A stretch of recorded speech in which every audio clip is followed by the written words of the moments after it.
Hello students, welcome to Pharmacy Notes by US. Today we discuss last part of rheology, some MCQs. Let's start. In this, first 11 questions are discussed. पहले मैं चाहूंगी कि आप इन्हें solve करने की कोशिश करें, फिर मैं इन सबके आपको आंसर डिस्कस करूंगी. Okay, let's start. First question is definition of rheology, यानी कि इनमें से कौन सी जो टर्म है वो अपन डिफाइन करेंगे रिहोलॉजी के लिए. ऑप्शंस हैं study of particle size, study of complex formation, study of interfacial phenomena and study of flow property. तो अगर अपन रिहोलॉजी की डेफिनेशन की बात करें तो अपने को पता है it is a resistance to flow, यानी कि फ्लो प्रॉपर्टी की बात करता है. तो आंसर होगा D, study of flow property. Question number second is unit of kinematic viscosity is. Kinematic viscosity की जब बात करें तो it is defined as when viscosity is divided by density, और इसकी यूनिट्स होती हैं स्ट्रोक एंड सेंटी स्ट्रोक. तो आंसर होगा इसका D, stroke. Question number 3 is plastic flow is generally exhibited by, मतलब जो प्लास्टिक फ्लो है मोस्टली कौन एग्जिबिट करता है. ऑप्शंस की बात करें तो jellies, colloidal, lotions and concentrated solid suspension. तो अगर अपन को याद है, अपन ने पढ़ा था कि जो कंसंट्रेटेड सॉलिड सस्पेंशन होते हैं फ्लोकुलेटेड टाइप, वो प्लास्टिक फ्लो को एग्जिबिट करते हैं, यानी कि एक पर्टिकुलर शीयर स्ट्रेस लगाने के बाद, एक यील्ड वैल्यू के बाद ही वो फ्लो करना शुरू करेंगे. Question number 4 is pseudoplastic flow is generally exhibited bye, यानी कि जो सूडोप्लास्टिक फ्लो है वो मोस्टली कौन एग्जिबिट करता है. तो जो सूडोप्लास्टिक फ्लो है उसकी प्रॉपर्टी थी शेयर थिनिंग, यानी कि जैसे जैसे आप फोर्स लगा रहे हो वैसे वैसे विस्कोसिटी है जो डिक्लाइन हो रही है. ये मोस्टली जो प्रॉपर्टी होती है ये गम्स की होती है, पॉलीमर्स की होती है, लाइक ट्रेगागैंथ हो गया, ये सब. तो ये गम्स भी हैं, म्यूसिलेजेस भी हैं और पॉलीमर्स भी हैं. तो इसका आंसर होगा D, all of the above. Question number 5 is unit of relative viscosity is, यानी कि इनमें से कौन सी यूनिट रिलेटिव विस्कोसिटी की है. तो अगर अपन रिलेटिव विस्कोसिटी की बात करें तो रिलेटिव विस्कोसिटी इज डिवाइडेंट है ये, तो इसके अंदर दोनों ही चीजें आपस में डिवाइड हो जाती है, तो लास्ट में जो यूनिट है वो कुछ नहीं बचती, यानी कि it is a dimensionless unit, इसके अंदर कोई भी यूनिट नहीं होगी. Question number 4 is creep test is applied to evaluate the viscoelastic property of, यानी कि जो क्रिप टेस्ट है इनमें से किसके लिए अप्लाई किया जाता है. ये अपन ऑइंटमेंट के अंदर पढ़ेंगे कि जो क्रिप टेस्ट है वो इसके अंदर यूज किया जाता है उसकी विस्को इलास्टिक प्रॉपर्टी चेक करने के लिए. Question number 7 is Brookfield viscometer is example of, यानी कि जो ब्रुकफील्ड विस्कोमीटर है वो किसका एग्जाम्पल है. इसके अंदर ब्रुकफील्ड एक अलग तरीके का विस्कोमीटर है जिसके अंदर स्पिंडल्स होते हैं, टी शेप्स, जिससे विस्कोसिटी है जो पता चलती है. ये मल्टीपल टाइप ऑफ विस्कोमीटर है, यानी कि इससे शेयर थिनिंग, शेयर जो स्ट्रेस है वो मल्टीपल पॉइंट्स पे डिटेक्ट किया जा सकता है. इसका आंसर है rotating spindle, C. Question number 8 is deflocculated suspension with high concentrated of dispersed solid exhibit the float of type, यानी कि जो deflocculated suspension है हाई कंसंट्रेशन के साथ वो कौन सी फ्लो प्रॉपर्टी शो करते हैं. अपने पढ़ा था डायलेटेंट फ्लो के अंदर कि जैसे जैसे आप शेयर स्ट्रेस बढ़ाओगे वैसे वैसे सिस्टम की विस्कोसिटी बढ़ती जाएगी. क्यों? क्योंकि वो deflocculated सस्पेंशन होता है जिसमें बहुत ही ज्यादा concentrated amount of solid particle रहते हैं. तो आंसर होगा इसका ए, डायलेटेंट. इसमें पेस्ट भी डायलेटेंट का ही एग्जाम्पल है. Question number 9 is at equilibrium the thixotropical behaviour of pseudoplastic system exhibit the state of, यानी कि जो थिक्सोटॉपिक बिहेवियर है सूडोप्लास्टिक का उसका इक्विलिब्रियम पॉइंट कौन सा है.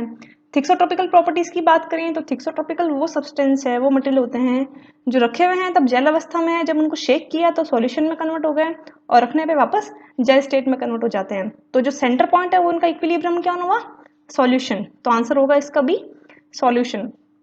Question number 10 is plug flow is not observed in concentration and plate viscometer, sorry the plug flow is not observe in cone and plate viscometer. The reason is, यानी कि जो plug flow एक particular default था वो cone and plate viscometer में देखने को नहीं मिलता. उसका रीजन क्या है. पहले प्लग फ्लो की बात करते हैं तो plug flow bob and cone में पाया जाता है. उसमें क्या होता है कि जैसे ही बॉब ऊपर या नीचे की तरफ आता है तो विस्कोसिटी में वेरिएशन आते हैं. वो चीज़ अपने को कॉन एंड प्लेट में नहीं मिलती. उसका रीजन ये होता है कि जो शेयर स्ट्रेस है वो एक मेंटेन रहता है, यूनिफॉर्म रहेगा, कांस्टेंट रहेगा. तो इसका आंसर होगा C, shear can be maintain uniformly. फिर last question, question number 11, unit of viscosity is defined as, यानी कि इनमें से यूनिट कौन सी है विस्कोसिटी की. तो विस्कोसिटी की दो यूनिट अपन ने पढ़ रखी है, poised and सेंटीपॉइस.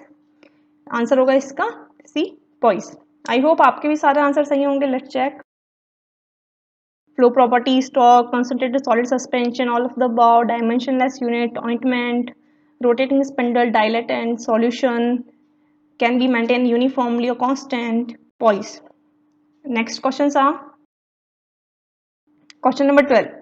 Example of coaxial cylinder viscometer is, यानी कि इनमें से कोएक्सियल सिलेंडर विस्कोमीटर कौन सा है. पहली बात तो ये जो कोएक्सियल सिलेंडर विस्कोमीटर होते हैं वो मल्टी पॉइंट टाइप ऑफ होते हैं, यानी कि डिफरेंट पॉइंट पे विस्कोसिटी को चेक कर सकते हैं. तो यहाँ पे अगर अपन एग्जांपल देखिए, फॉलिंग स्फीयर, ऑसवर्ल्ड, ये सिंगल पॉइंट विस्कोमीटर हैं. एक ही यहाँ पे है कौन सा, ब्रुकफील्ड. अपन ने पीछे बात की थी स्पिंडल टाइप्स होते हैं ये, तो आंसर इसका होगा ए, ब्रुकफील्ड विस्कोमीटर.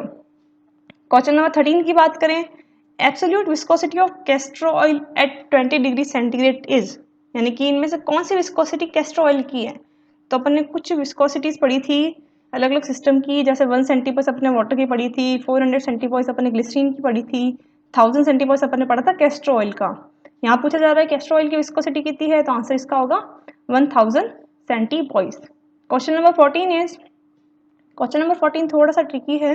यहाँ पे कुछ रीजन दे रखे हैं और उनमें से कौन सा फॉल्स है कौन सा ट्रू है वो बताया गया है. तो यहाँ पे मोस्टली जो स्टूडेंट्स है बहुत कंफ्यूज होते हैं, बट आपको बस ये चीज़ ध्यान रखनी है कि इनमें से सही कौन सा है उनको सेलेक्ट करते चले जाओ, आपका जो आंसर है वो ऑटोमेटिक निकल जाएगा. जैसे अपन क्वेश्चन की बात करें, जैसे regarding Newtonian flow and non Newtonian flow, यानी कि न्यूटोनियन एंड नॉन न्यूटोनियन के लिए कौन सी चीज़ सही है और कौन सी चीज़ें गलत हैं. सबसे पहले बात करते हैं, Newton was the first to study liquid flow. सही बात है, न्यूटन ही सबसे पहले फ्लो की स्टडी की थी क्वांटिटेटिव टर्म के अंदर. क्यू की बात करें, non Newtonian fail to follow Newton's law, यानी कि जो नॉन न्यूटोनियन लिक्विड्स होते हैं वो न्यूटन्स के लॉ को फॉलो नहीं करते, ये भी सही बात है. आर देखते हैं, plastic flow is an example of Newton's flow. नहीं, ये चीज़ सही नहीं है, जो प्लास्टिक फ्लो है वो नॉन न्यूटोनियन का एग्जाम्पल है.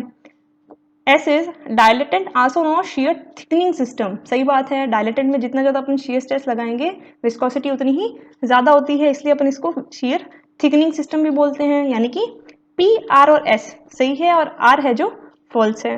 और देख लेते हैं ऑप्शन में कि किस ऑप्शन के अंदर आर फॉल्स है. D, where R is false and P Q S is true. तो आंसर इसका हो जाएगा D, R is false and P Q S is true. ये जो सारे क्वेश्चंस हैं वो कहीं ना कहीं कभी ना कभी किसी कंपटीशन एग्जाम में पूछे गए हैं, इसलिए ये मैंने अलग से आपके लिए इकट्ठे करके शो किए हैं.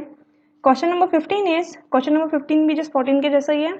थिक्सोट्रॉपी बिहेवियर्स, यानी कि जो थिक्सोट्रॉपी बिहेवियर है वो इनमें से कौन कौन सी चीज़ शो करता है या उसके बारे में कौन कौन सी चीज़ें सही है.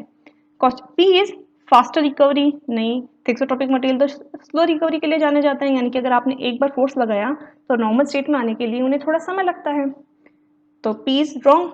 क्यू, स्लो रिकवरी, सही है line. R, pseudoplastic is example of thixotropy. Thixotropy है जो शेयर थिनिंग सिस्टम पे काम करता है, लाइक प्लास्टिक एंड सूडोप्लास्टिक, तो आर भी सही है. S, show shear thinning property. अब सूडोप्लास्टिक की तो pseudoplastic shear thinning property show करता है, तो ये लाइन भी सही है. यानी कि क्यू, आर और S is right and P is false. तो इसका भी आंसर होगा D, P is false, Q, R and S is true.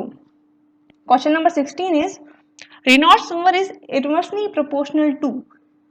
यानी कि जो रेनॉल्ड्स नंबर है वो इनवर्सली प्रोपोर्शनल कौन सी यूनिट के होता है. तो अगर अपन रेनॉल्ड्स के फॉर्मूले की बात करें तो उसके अंदर diameter, velocities are directly proportional, while viscosity is inversely proportional.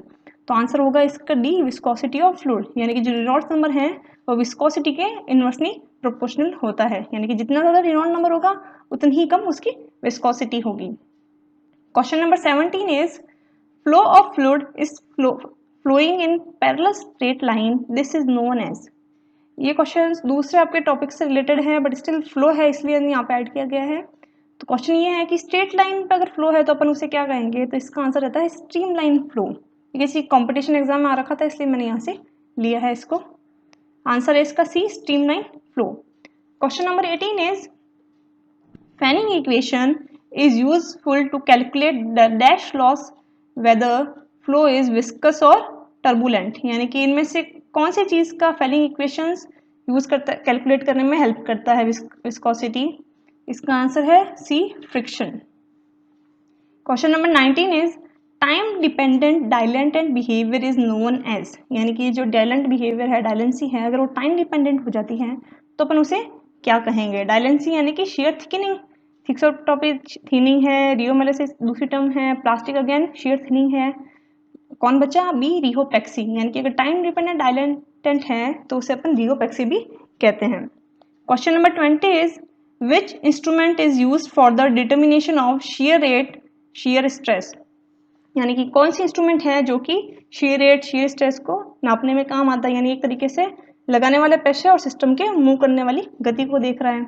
Options देखेंगे तो ऑब्वियस है B, rotational viscometer. Question number 21 is colloidal particle have dash type of rheology, colloidal particle कौन सा तरीके की रिहोलॉजी विस्कोसिटी शो करता है? ऑप्शंस हैं Newtonian, pseudoplastic, non Newtonian and dilatant. अब कॉलॉइडल पार्टिकल है, different type of colloidal particle available है, तो अपने स्पेसिफाई नहीं कर सकते कि भैया सुडोप्लास्टिक ही करेगा, ये डायलेटेंट ही करेगा, तो इसका आंसर है C, non Newtonian type of fluid, यानी कि non Newtonian type of liquids हैं, एक ब्रॉड कैटेगरी के अंदर बात की जाती है इसकी, तो आंसर होगा इसका C, non Newtonian flow. I hope आपके सारे आंसर सही होंगे। Brookfield 1000, D, viscosity of fluid, streamline flow, friction, rheopexy, rotational viscometer, non Newtonian flow. चलो कुछ और क्वेश्चन सॉल्व करने की कोशिश करते हैं। Question number 22 is following gel show a thixotropical behaviour, यानी इनमें से कौन सा एग्जांपल है जो कि थिक्सोट्रॉपिकल बिहेवियर शो करता है? थिक्सोट्रॉपिकल बिहेवियर की बात करें यानी कि रखने पे जेल है, शेक करने पे सॉल्यूशन हुआ और अगेन रखने पे जेल हो गया, या फिर दूसरे तरीके से बात करें शेयर थिनिंग प्रॉपर्टी, यानी कि जैसे जैसे शेक किया वैसे वैसे शेयर थिनिंग प्रॉपर्टी शो की।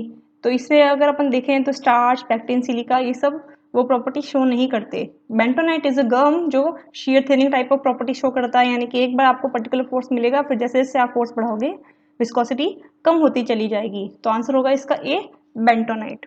Question number 23 is the slope of rheogram of plastic flow is called, अगर अपन प्लास्टिक फ्लो की बात करें तो इसका रियोग्राम क्या कहलाएगा? तो इसका आंसर होता है A, mobility. Question number 22 is kinematic viscosity is the absolute viscosity divided by dash at specific temperature. तो काइनेटिक विस्कोसिटी की परिभाषा ये है कि जब विस्कोसिटी को उसकी डेंसिटी से डिवाइड किया जाता है तो उसे अपन काइनेमेटिक विस्कोसिटी कह देते हैं, इसकी यूनिट होती है स्ट्रोक, तो आंसर होगा B, density. Question number 25 is MacMichael viscometer is a type of viscometer, यानी कि जो मैक माइकल विस्कोमीटर है वो कौन सा टाइप ऑफ विस्कोमीटर है? आंसर है इसका कप एंड बॉब, ये मल्टीपल टाइप ऑफ विस्कोमीटर है। Question number 26 is sharing stress is, यानी कि जो शेयरिंग स्ट्रेस है उसको अपन किस तरीके से डिफाइन करेंगे? तो ऑब्वियस है 4 per unit area required to bring about a flow, एक पर्टिकुलर एरिया पे लगने वाले फ्लो से जो कि पर्टिकुलर एक डिस्टेंस कवर करता है is known as shearing stress. तो ऑप्शंस में अगर अपन देखें तो option B, force per unit area required to bring about flow. Question number 27 is water is dash type of fluid, यानी कि वाटर कौन सा फ्लूइड है, न्यूटोनियन है कि नॉन न्यूटोनियन है? तो ऑब्वियस अपने को पता है वाटर में अब जितना जितना शेयरिंग स्ट्रेस लगाएंगे वो चीज़ उसके हिसाब से एक स्ट्रेट लाइन शो करती है, तो आंसर होगा इसका A, Newtonian fluid. Question number 28 is Bingham body shows which type of flow, Bingham bodies कौन सी फ्लो प्रॉपर्टी शो करती है? तो अपन को पता है एक साइंटिस्ट था बिंगम जिसने प्लास्टिक फ्लो के खोज की थी, तो उसके चक्कर में उसका नाम बिंगम बॉडीज पड़ गया था, जो जो लिक्विड्स प्लास्टिक फ्लो की प्रॉपर्टी शो करते हैं, तो इसका आंसर होगा B, plastic flow. Question number 29 is rotoviscometer is a type of dash viscometer, यानी कि जो रोटोविस्कोमीटर है उनमें से किस तरीके का विस्कोमीटर है? रोटोविस्कोमीटर पहली बात तो मल्टीपल टाइप ऑफ विस्कोमीटर है कप एंड बॉब का, और उसमें भी इंस्ट्रूमेंटल की बात करें तो ये शल्ले टाइप ऑफ इंस्ट्रूमेंट है, तो आंसर होगा इसका she, शल्ले type cup and Bob. Question number 30 is thixotropy phenomena can be applied on dash system, यानी कि थिक्सोट्रॉपी है वो किस पे अप्लाइड होता है? तो अपन ने थिक्सोट्रॉपी की बात की थी, तो जो सूडोप्लास्टिक एंड प्लास्टिक मटेरियल है उसके बारे में ये बात करता है, शेयर थिनिंग प्रॉपर्टी शो करता है, तो आंसर होगा इसका A, shear thinning. Question number 31 is pseudoplastic flow is typically exhibited by, जो सूडोप्लास्टिक फ्लोज हैं वो टिपिकली कौन शो करता है? तो ऑब्वियसली अपन ने बात की थी कि जो भी गम्स, म्यूसिलेज, पॉलीमर्स हैं ये सारी की सारी लैक्टागागैंथ ये सब सूडोप्लास्टिक फ्लो को शो करते हैं, तो आंसर इसका होगा जो टिपिकली शो कर रहे हैं polymer solutions B. Last question 32 is reciprocal of viscosity is known as, यानी कि विस्कोसिटी पहली बात तो it is resistance to flow, तो इसका उल्टा यानी कि जो फ्लो को प्रमोट कर रहा है वो क्या होगा, ऑब्वियस है वो होगा फ्लूडिटी। तो आंसर इसका होगा B, reciprocal of viscosity is known as fluidity. I hope आपके भी सारे आंसर सही होंगे। Let's check. Bentonite, mobility, density, cup and bob, force per unit area required to bring about flow, Newtonian, plastic flow, sheller type cup and bob, shear thinning, polymer solutions and fluidity. I hope you understand and enjoy the video. Please like, share and subscribe. Thank you.